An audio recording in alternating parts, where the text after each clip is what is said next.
Selanjutnya kita akan mendengarkan paparan mengenai panduan penyelenggaraan pembelajaran pada tahun ajaran dan tahun akademik baru di masa pandemi COVID-19. Dalam hal ini kami persilahkan Mas Nadiem Anwar Makarim sebagai Menteri Pendidikan dan Kebudayaan untuk menyampaikannya. Silakan. Terima kasih. Assalamualaikum warahmatullahi wabarakatuh. Terima kasih Pak Sekjen. Terima kasih Bapak Ibu yang sudah hadir di acara press conference ini. Pertama, sebelum saya melakukan paparan, ingin saya utarakan beberapa hal. Pertama adalah dalam situasi COVID ini, yang terpenting adalah kesehatan dan keselamatan para murid-murid kita, guru-guru kita, dan keluarganya murid-murid kita. Dan prinsip dasar itulah yang kita gunakan. Makanya dalam paparan ini akan terlihat bahwa relaksasi dalam pembukaan sekolah ini dilakukan dengan cara yang paling konservatif yang bisa kita lakukan.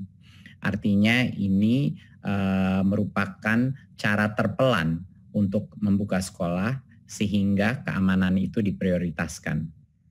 Berikut bisa masuk paparan.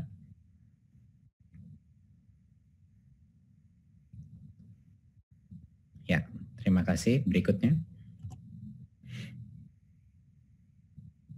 Ya, prinsip utama di masa pandemi adalah kesehatan dan keselamatan, itu nomor satu. Memang banyak yang dikorbankan dengan adanya sekolah ini belajar dari rumah, banyak yang mungkin tidak kualitas pembelajaran ada yang dikorbankan, dan juga kualitas daripada semua pembelajaran daring pun tidak semuanya sama dan banyak sekali yang mengalami kesulitan. Tetapi di masa pandemi ini di mana kita masih dalam krisis COVID-19, Kemendikbud mengambil sikap bahwa kesehatan dan keselamatan adalah yang utama. Dan itu akan terlihat dengan strategi kita ke depannya. Berikut. Ya, sekarang kita masuk kepada pendidikan anak usia dini, dasar, dan menengah. Rencana ke depannya. Seperti yang saya telah informasikan sebelumnya, tahun ajaran 2020 dan 2021 itu tidak berubah jadwalnya, tetap saja pada bulan Juli 2020, ya. Tapi jadwal itu tidak berdampak kepada metode apa pembelajaran yang ada, maupun daring ataupun tatap muka. Jadinya kami tidak mengubah kalender pembelajaran, tetapi kita telah mengambil keputusan di Kemendikbud untuk daerah dengan zona kuning, oranye, dan merah, yaitu zona-zona yang telah didesignasikan oleh gugus tugas yang punya resiko COVID dan penyebaran COVID, itu dilarang saat ini melakukan pembelajaran tatap muka di satuan pendidikan.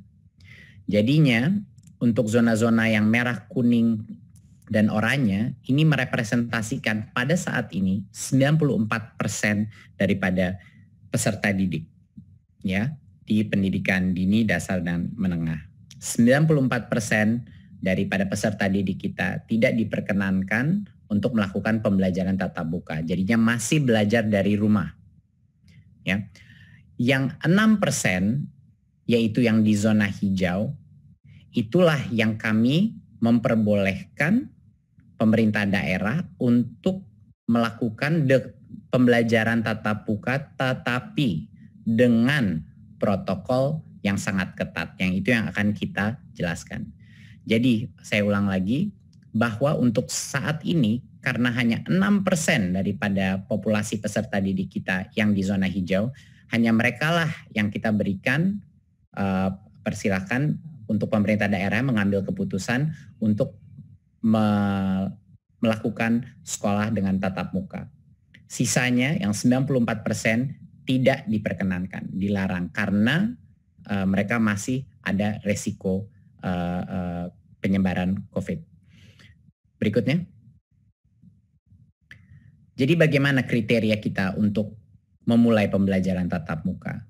Tentunya dari seperti yang saya paparkan tadi, hanya pertama harus zona hijau dan itu penetapannya ada di gugus tugas dan nanti akan diperjelaskan juga dengan kepala gugus tugas apa yang dimaksudkan zona hijau, kuning, dan oranye. Jadi pertama, kabupaten kota itu harus zona hijau. Kedua, Pemda harus memberikan izin. Jadi Pemdanya pun harus setuju. Dan yang ketiga, satuan pendidikan telah memenuhi, yaitu sekolahnya telah memenuhi semua checklist dan yang checklist daripada persiapan pembelajaran tatap muka. Pada saat ini semua tiga langkah pertama untuk kriteria pembukaan, sekolahnya boleh mulai pembelajaran tatap muka. Tapi ada satu lagi perizinan yang harus dipenuhi, yaitu orang tuanya murid pun harus setuju untuk anaknya mereka pergi ke sekolah pada saat itu. Jadinya misalnya zona itu sudah zona hijau, Pemda sudah mengizinkan dan satuan pendidikan itu sudah memenuhi checklistnya. Sekolahnya boleh mulai pembelajaran tatap muka, tetapi tidak bisa memaksa murid yang orang tuanya tidak memperkenankan untuk pergi ke sekolah karena masih belum cukup merasa aman untuk harus ke sekolah. Jadi murid itu pun walaupun sekolahnya mulai tatap muka, kalau orang tuanya masih tidak merasa nyaman, murid itu diperbolehkan masih belajar dari rumah. Jadi itu penting. Kita punya banyak sekali level persetujuan untuk anak atau peserta didik itu bisa masuk ke sekolah. Ya, sekali lagi ini hanya yang zona hijau yang merepresentasikan 6% daripada populasi peserta didik kita. Dan zona hijau ini bisa semakin besar, bisa semakin kecil, tergantung pada designasi daripada gugus tugas. Berikutnya. Untuk sekolah yang sudah memenuhi semua checklist itu pun, yang di zona hijau, kita melakukan tiering daripada mana jenjang yang boleh masuk dulu. Ya.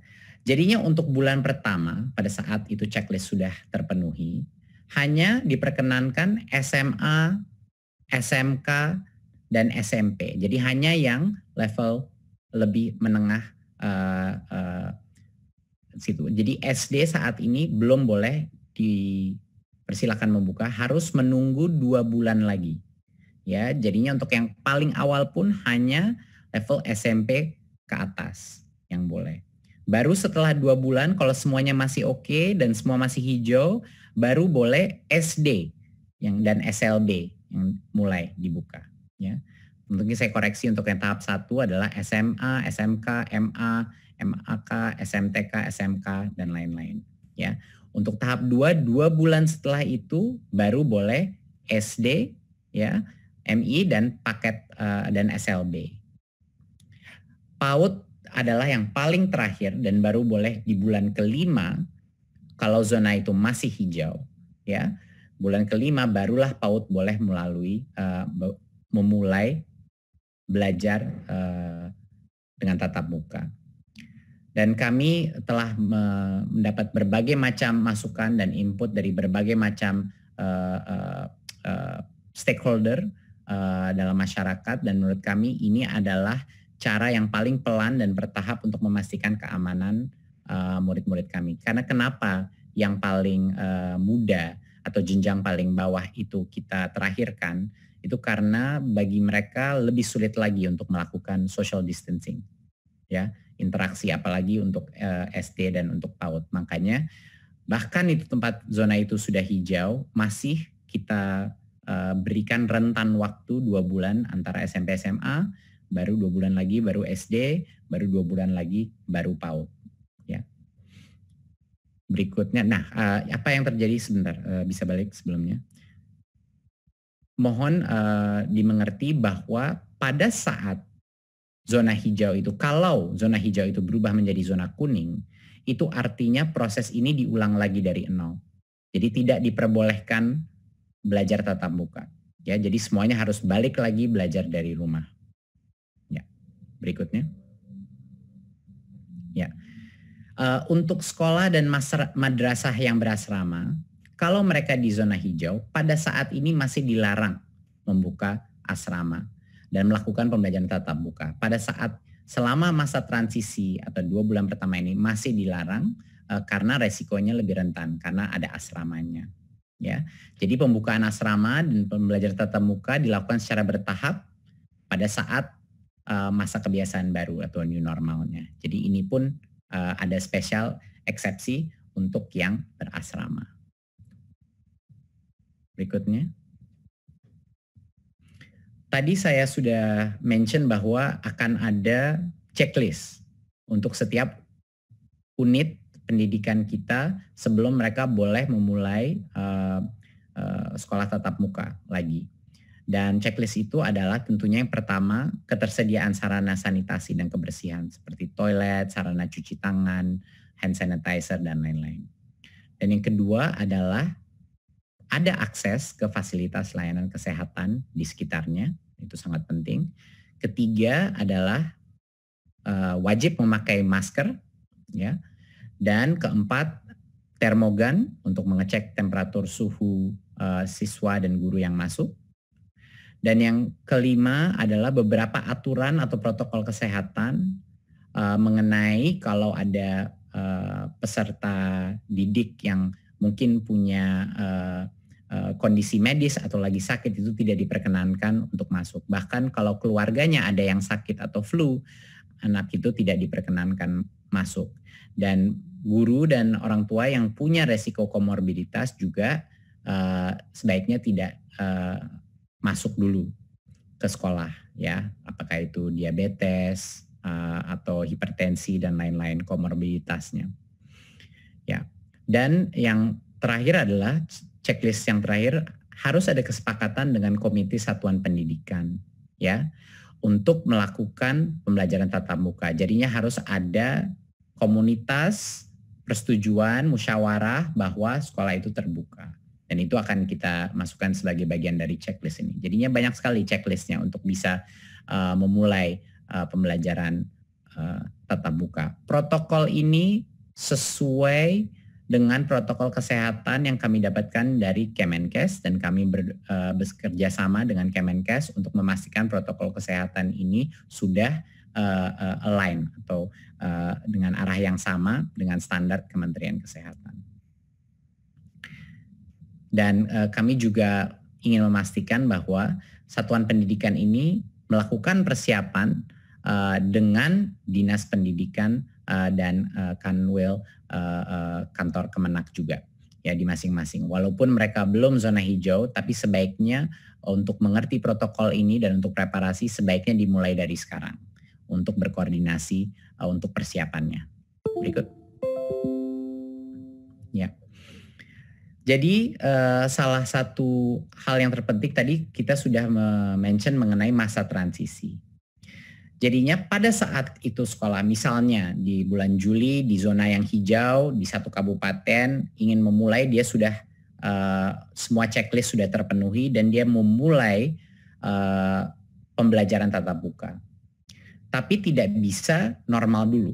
Selama 2 bulan pertama dia buka, ada berbagai macam restriksi yang kita akan lakukan.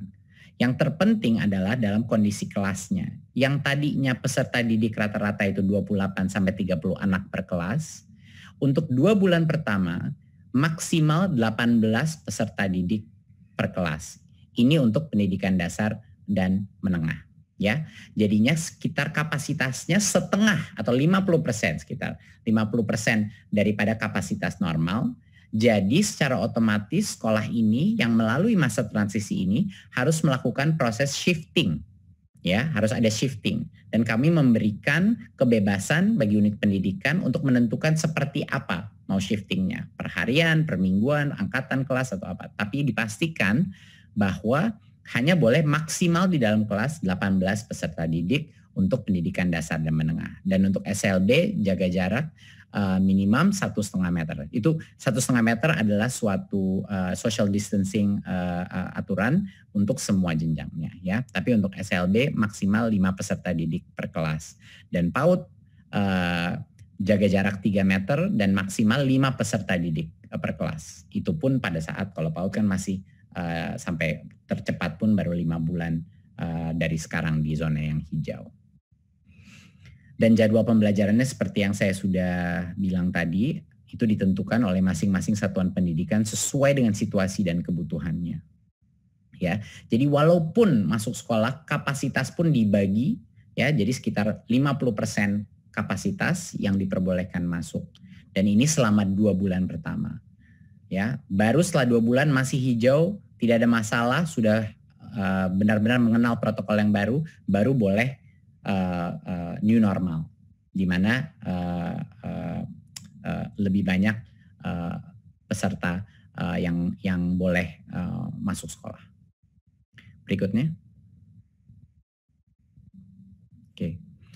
Tentunya ada beberapa lagi, tentunya menggunakan masker itu masih pada saat masa transisi dan akan dilanjutkan pada saat masa new normal, bahkan setelah 2 bulan pun masih harus. Dan juga kondisi-kondisi selain seperti komorbiditas dan kriteria kesehatan, protokol kesehatan dari Kemenkes semuanya harus dijaga. Berikutnya. Berikut. Ya. Pada saat masa transisi ini, semua aktivitas di mana anak-anak itu bercampur, berinteraksi antara kelas, itu tidak diperbolehkan. Jadi selama masa transisi ini, hanya boleh masuk ke kelas langsung pulang. Jadinya aktivitas seperti kantin, di mana anak-anak dari berbagai macam kelas berkumpul, itu tidak diperkenankan selama 2 bulan pertama. Juga kegiatan olahraga dan ekstrakurikuler itu belum diperbolehkan selama masa transisi. Ya, dan aktivitas-aktivitas lain, kegiatan belajar mengajar seperti KBM itu belum diperbolehkan pada saat masa transisi. Jadi esensinya adalah prinsipnya apapun aktivitas-aktivitas yang perkumpulan sifatnya atau yang mencampur antara satu kelas dan kelas lain itu belum diperbolehkan dalam masa transisi ini. Berikut. Ya. Jadi selama masa COVID ini, kami di Kemendikbud ini adalah suatu kebijakan yang telah kita keluarkan sebelumnya, tapi ini sekedar mengingatkan bahwa kami sudah membuka seluruh dana BOS untuk semua kebutuhan protokol kesehatan seperti cairan, sabun pembersih, pembasmi kuman, dan lain-lain. Dan untuk pembelajaran jarak jauh pun juga bisa dipergunakan untuk beli kuota, paket data, baik buat guru maupun peserta didik. Dari sisi pembayaran honor pun yang sebelumnya ada berbagai macam restriksi, ya, kami telah merelaksasi penggunaan honor dari BOS juga untuk menggunakan pembayaran guru honorer yang tercatat di Dapodik, ya, yang tadinya butuh NUPTK sekarang tidak butuh NUPTK untuk menerima karena dalam kondisi krisis ini harus diberikan fleksibilitas karena kesejahteraan guru terutama di situasi di mana ekonomi ini sangat menurun, ini sangat penting, ya. Dan juga yang tadinya ada batas 50% daripada dana BOS bisa digunakan untuk pembayaran honor, ketentuan itu pada saat masa COVID ini kita lepas. Jadinya boleh lebih dari 50% untuk dibayar untuk honor karena situasi ekonomi juga. Berikutnya.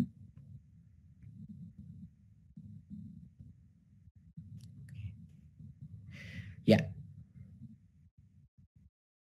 Ya, BOP PAUD juga sama.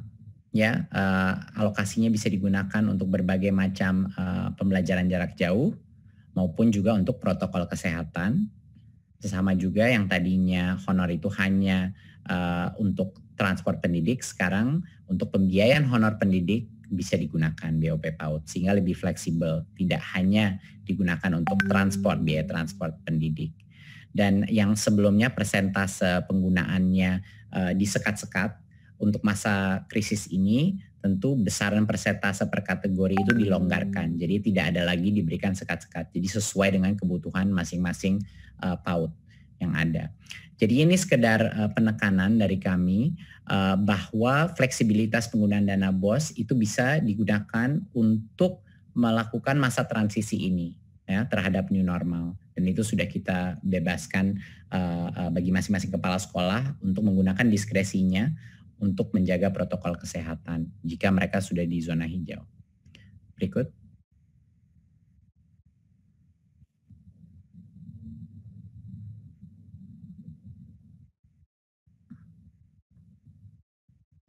Oke, sedikit mengenai pendidikan tinggi. Berikut. Ya, tahun akademik pendidikan tinggi tetap dimulai bulan Agustus 2020, ya. Tetapi pembelajaran di perguruan tinggi di semua zona masih dilakukan secara daring. Jadi masih online. Belum belajar tatap muka, belum masuk. Dan alasannya adalah universitas juga punya potensi mengadopsi belajar jarak jauh lebih mudah daripada pendidikan menengah dan dasar. Jadinya untuk saat ini karena keselamatan adalah yang nomor satu, saat ini semua perguruan tinggi masih melakukan secara online sampai kalau ke depannya mungkin kebijakan yang berubah, tapi untuk saat ini belum berubah. Jadi masih melakukan secara daring, ya. Jadi itu adalah keputusan dari Kemendikbud pada saat ini. Tapi ada yang namanya aktivitas prioritas. Ya, aktivitas prioritas itu adalah aktivitas yang sangat berhubungan dengan kelulusannya mahasiswa yang sulit sekali dilakukan secara daring. Contoh, penelitian di laboratorium untuk skripsi, tesis, dan disertasi. Biasanya ini adalah small group ataupun individu, project-project individu. Dan seperti tugas laboratorium, praktikum, studio, bengkel, dan hal-hal seperti ini yang butuh mesin, butuh peralatan, dan lain-lain. Kalau ini aktivitas prioritas yang berdampak kepada kelulusan siswa, masing-masing pemimpin perguruan tinggi diperbolehkan untuk mengizinkan aktivitas mahasiswa datang ke kampus hanya untuk aktivitas prioritas itu yang berhubungan dengan kelulusannya. Kenapa kita perbolehkan ini?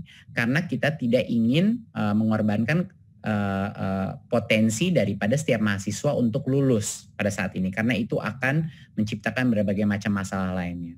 Tetapi pembelajaran masih dilakukan secara online, jadi masih tidak diperkenankan untuk melakukan kuliah tatap muka, tidak diperkenankan berbondong-bondong untuk mahasiswa masuk ke dalam kampus, cuman buat individual project mereka yang khusus prioritas untuk kelulusannya. Berikut. Ya, saya rasa dari saya sekian. Jadinya untuk menutup dari presentasi ini, saat ini ada sekitar di bawah 90 kabupaten yang berstatus zona hijau. Dan ini merepresentasikan 6% daripada populasi peserta didik kita. Dari yang zona hijau pun ini, yang boleh diperkenankan kalau Pemdanya setuju, boleh diperkenankan untuk melakukan pembelajaran tatap muka. Kita mulai dengan SMP, level SMP ke atas dulu, baru 2 bulan, baru SD boleh, dan 2 bulan lagi baru PAUD boleh diperkenankan tatap muka. Itu pun dengan protokol masa transisi di mana kapasitas perharinya itu dalam kelas dikurangi secara dramatis. Ya, jadinya pada saat zona hijau itu, kalau zona hijau itu berubah menjadi kuning, berarti ulang lagi dari awal, dibubarkan lagi, dan semua belajar dari rumah lagi.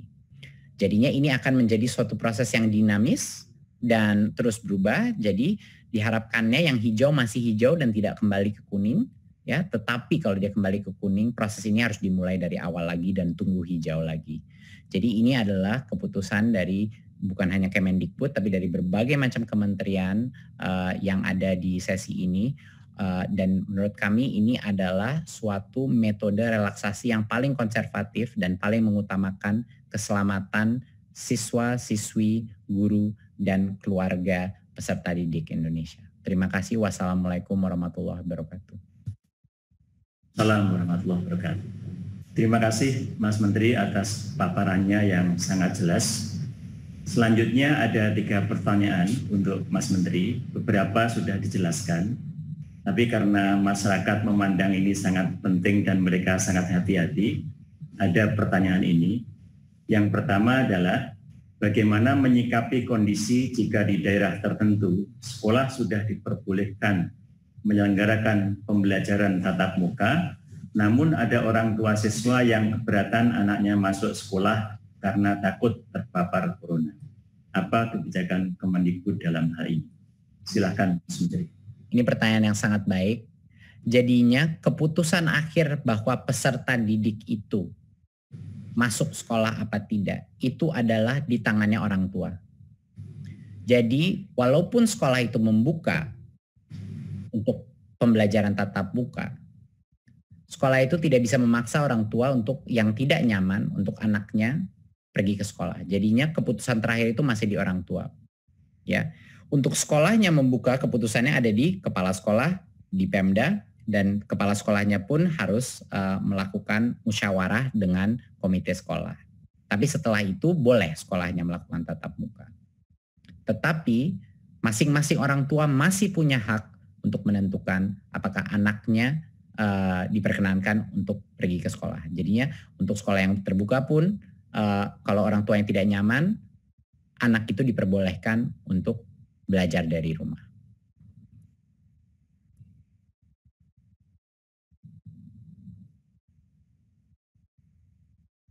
Di daerah zona hijau, apakah ada bantuan ke sekolah-sekolah untuk biaya menyiapkan sarana dan prasarana untuk melaksanakan protokol kesehatan, terutama di daerah yang kondisi perekonomian masyarakatnya menengah ke bawah? Ya. Seperti yang tadi sudah saya jelaskan, kita hampir ada 100% fleksibilitas dana BOS di masing-masing daerah yang bisa dipergunakan untuk mematuhi protokol kesehatan tersebut. Jadi itu sudah dibebaskan, dibikin 100% fleksibel bagi kepala sekolah untuk mengalokasikan dana anggaran BOS. Dan kami juga mengharapkan dari Kemendikbud dan semua pemerintah daerah juga mendukung dari sisi anggarannya untuk mendukung protokol kesehatan ini agar proses belajar tatap muka ini bisa terjadi. Jadi harapan ini adalah suatu inisiatif yang gotong royong antara pusat, daerah, dan berbagai macam lintas kementerian. Masih ada satu pertanyaan lagi, yang ketiga, yaitu banyak orang tua khawatir akan penularan COVID-19 sehingga meminta sekolah dibuka kembali pada bulan Desember 2020. Hal ini dikuatkan dengan rekomendasi Ikatan Dokter Anak Indonesia. Bagaimana tanggapan Kemendikbud? Silakan. Ya, terima kasih. Ini pertanyaan sangat baik. Ya, karena berbagai macam input yang telah kita dapatkan, itulah hasil kebijakan hari ini adalah makanya semakin jenjangnya semakin rendah, semakin jauh waktu pembukaannya. Makanya PAUD itu tercepat adalah mungkin 5 bulan dari sekarang. Itu pun untuk hanya yang zona hijau gitu. Jadinya ini benar-benar kami melalui proses karena kita menyadari bahwa protokol social distancing semakin jenjangnya semakin mudah akan semakin sulit untuk mengontrolnya. Bukan cuma buat pemerintah, bahkan di dalam bagi guru pun akan sangat sulit mengontrolnya, terutama buat PAUD ya. SD pun pasti juga tidak mudah. Jadinya kami ingin melakukan ini sepelan mungkin dengan tiering sistem seperti itu. Dan seperti yang sudah saya utarakan sebelumnya, bahkan yang tatap muka pun dengan kapasitas yang sangat di bawah normal. Jadinya semua sekolah yang memulai masa transisi harus melakukan shifting terhadap ini. Jadi harapannya dengan ini paling tidak untuk daerah-daerah di mana zonanya hijau mulai ada pembelajaran new normal yang terjadi, tapi pada saat situasi berubah menjadi lebih negatif itu kembali lagi kepada belajar dari rumah. Ya, tapi harapan saya dan harapan semuanya di Kemendikbud adalah semakin banyak daerah atau kabupaten yang menjadi hijau. Itu doa kami di Kemendikbud. Harapannya begitu. Tapi kami siap untuk semua senario. Terima kasih, Mas Menteri.